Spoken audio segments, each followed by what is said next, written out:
Hi everyone, the 7th edition of APA Style specifies two different ways to set up your paper, one for students and one for professionals.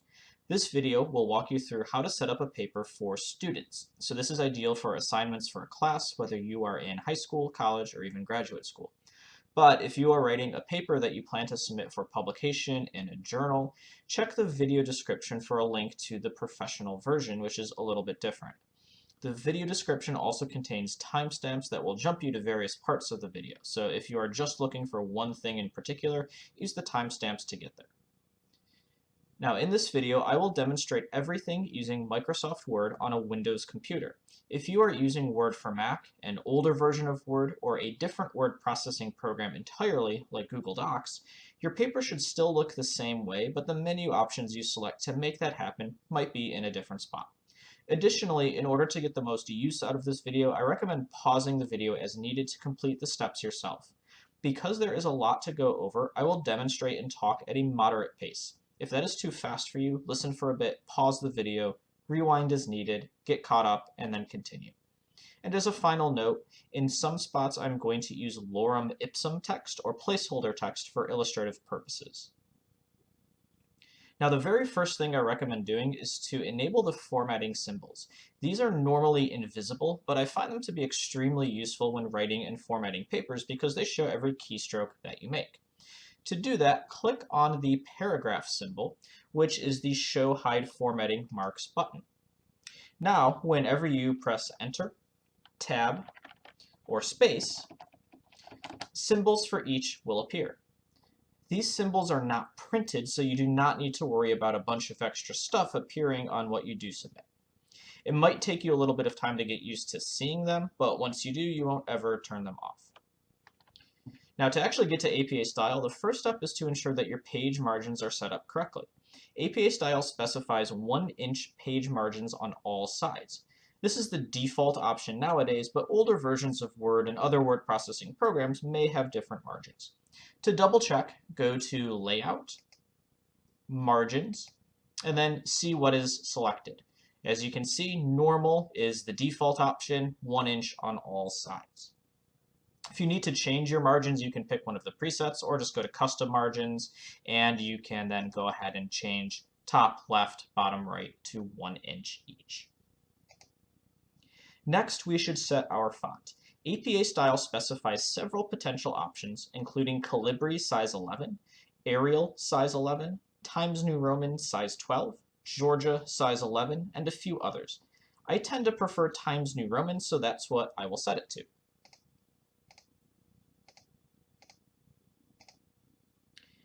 Additionally, virtually the entire paper will be double-spaced, so let's set that as well by changing our line and paragraph spacing to 2.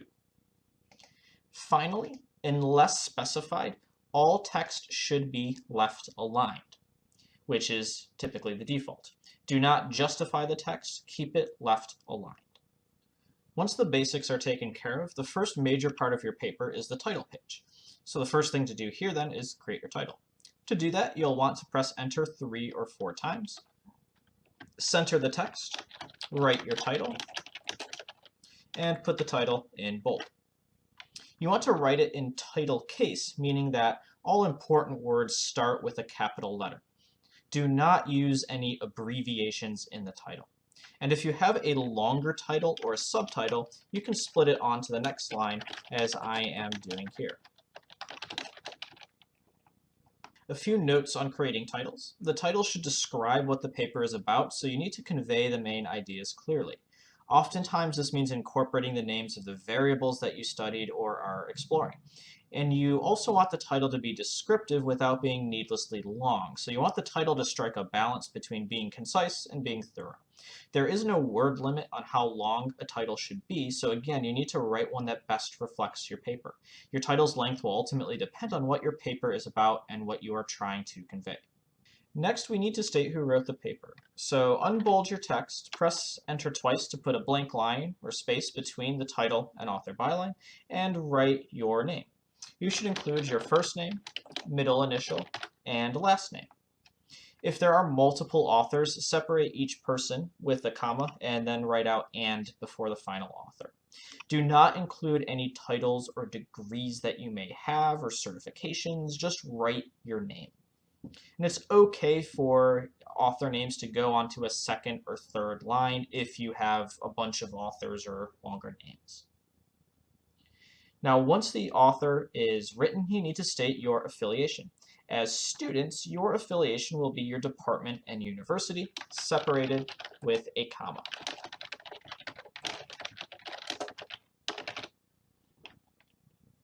If you are in high school, you might not have a department, so you would just put down your school name. The next elements of a title page for student papers are for the class itself. So after the author affiliation byline, on the next line, state the course number and course title. And you want the number and title to match however the school or instructor has it listed.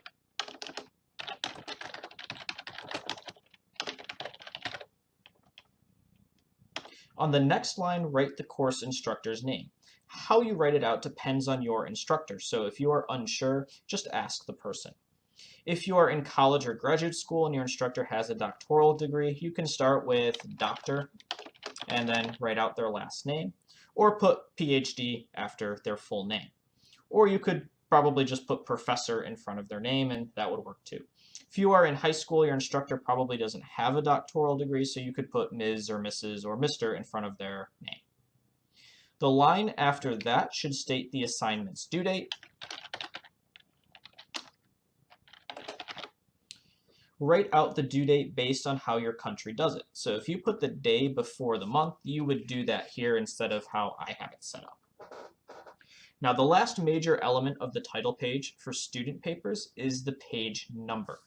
You can insert the page number by going to Insert, Page Number, Top of Page, Plain Number 3, which sets the page number in the top right corner of the header. So once you've done that, the title page is finished. That's all you need. The next section is the longest section, the main text of your work or the actual body of your paper. As a quick note, you do not need to write an abstract for student papers. If your instructor requires an abstract, however, go to the video description for a link to formatting professional papers and use the timestamp to skip to the section on abstracts. Now you should begin the main text the page after the title page, so on page 2. And at the start of the second page, you will repeat your title exactly as it is written on the title page. So it's just easy to go up, copy it, and hit paste. You do not need to write out the word introduction, as it is generally assumed that's what the first part of your paper is. And as a reminder, the text of your paper should be double-spaced, and you should always indent when starting a new paragraph. Your text should be left aligned, and you should avoid any blank lines or extra spaces between paragraphs. Now, when it comes to writing, you should always use one space after a punctuation mark, including periods. So at the end of a sentence, just hit the space bar once. And this is one reason why making the formatting symbols visible is useful. You can easily see if you have any extra spaces or extra lines. The only exception to that rule is for abbreviations like EG or AM. You should also use the active voice instead of the passive voice whenever possible, along with the Oxford comma, but avoid using contractions, colloquialisms, or excessive amounts of jargon. When it comes to numbers, you should always use words to write out any numbers smaller than 10, common fractions like 1/2, or if the sentence starts with a number. Otherwise, use numerals. You should also always use numerals with units of measurement, dollar amounts, dates, and so on, even if they are smaller than 10. The other thing you should strongly consider using are concise section headings. These are extremely important for organizing your paper because they divide your work into cohesive parts. They are a great way to draw attention to key points, inform readers of what is coming next, and make looking for information easy. Section headings are also very useful for outlining your paper ahead of time. APA Style specifies 5 levels of section headings, and I'm going to copy paste some placeholder text here and show you what it all will look like. Level 1 headings are the highest level, and they denote the start of major new sections. Level 2 headings are one level lower and are used to split a major section into subsections, with levels 3, 4, and 5 used to create more specific subsections and subsections. So for example, in a research paper, you might use a level 1 heading to denote the start of the method section, and level 2 headings to denote the start of subsections for participants and procedures. You could further subdivide the procedure section into subsections explaining each one of your different groups or conditions and so on. And you could do that with level 3 headings, and et cetera, et cetera. Note that using all 5 levels of section headings is not required, so don't feel any pressure to do so. You should only use as many headings and levels of headings as needed to neatly organize your paper. That said, just about everyone will benefit from using level 1 headings in their works, and oftentimes level 2 headings can help as well. Typically, you will not need to go beyond level 2, but you might need to for longer papers or projects, especially a lengthy lit review or a dissertation. Now, each type of section heading is formatted differently. Level 1 headings are centered, bold, and use titled case, meaning again that all major words start with a capital letter. Level 2 headings are the same as level 1, except they are left aligned. And level 3 headings are the same as level 2, except they are also in italics. For these first 3 levels, they are all on their own line, which means that text starts on the next line. And as you can see, the text should be indented. Level 4 headings are indented, bold, use title case, and end with a period. Level 5 headings are the same as level 4, except they are italicized. Now, with levels 4 and 5, text starts on the same line as the heading. Again, most writers will not need to get down to levels 4 and 5, but this is how you would do it if you needed to. And as a quick note about the example here, I have section headings basically at the start of every paragraph. That's probably too many section headings. I'm just using this to show you what they look like. You really only want to use section headings for your paper's major topics and subtopics. So that is how you set up the main body of your paper. I think this part is pretty straightforward, and really the hard part here is actually doing the writing, which is totally up to you. If you are citing research articles or other sources, you will need to use in-text citations. I have a separate video for those, so check the video description for a link to it. Now, the last few things to talk about here are the end matter.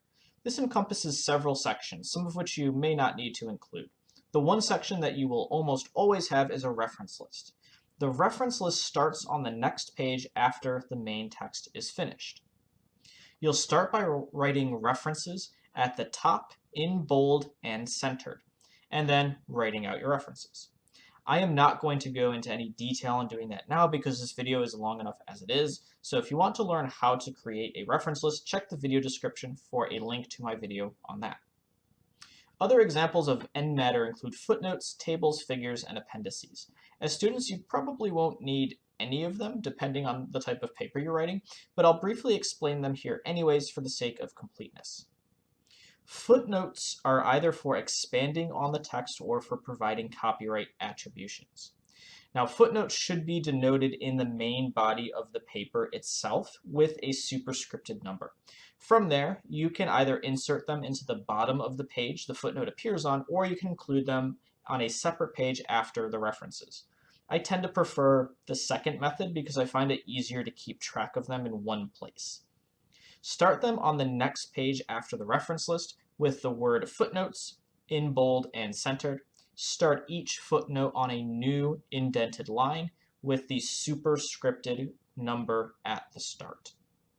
Like footnotes, tables and figures can be inserted into the text or placed on new pages at the end of the document. I think it's a bit cleaner to have them at the end on their own pages. So to do that, after any footnotes, and if you don't have any footnotes, then just after the reference list, insert each table onto its own separate page. So if you have 3 tables, you'll have 3 pages with 1 table on each of them. Figures are set up the same way, formatted the same way as tables, and they will go on their own pages after any tables that you may have. I am not going to go into more information on creating these because, again, that would take a lot of time. I may create separate videos for those in the future, so do check the video description for potential links. Finally, the last part of the end matter is the appendix. This is for supplemental materials that might not fit well in the text of your paper, but would be of interest or of use to some of your readers. The appendix should start on a new page after any references, footnotes, tables, and figures. If there's only one appendix, just write appendix in bold and centered at the top of the page, and then on the line below it, the appendix title also in bold and centered. If you end up having more than one appendix, then you could label the first one as Appendix A, the second one would be labeled as Appendix B, and so on for however many you have. Now you can put all sorts of things here if needed, with some examples being things like additional statistical analyses or more detailed methodological descriptions, survey or instrument instructions or questions, or anything that may be too complex to have included in the main text of your paper itself. So in closing, in this video, we went through how to properly set up an APA-style paper for students, which included setting margins and picking a font, creating a title page with author and course information, inserting a page number, organizing the main text with section headings, and how to format pages for references, footnotes, tables, figures, and appendices. I hope you found this video helpful. I used the 7th edition of the publication manual of the American Psychological Association from 2019 to make this video. I definitely recommend either buying a copy yourself or encouraging your library to pick up a couple of copies so that you can look at it as needed. There are numerous permutations and special scenarios that I cannot go into in one video, but the publication manual will cover them all with a lot of examples. So if you have a question, you're probably going to find an answer in the manual itself. The APA-style blog and Purdue OWL are two great online resources to check out as well, and I'll link to them in the video description. I also have other videos on APA style, so please check the video description for links to them. Thanks for watching, and good luck writing.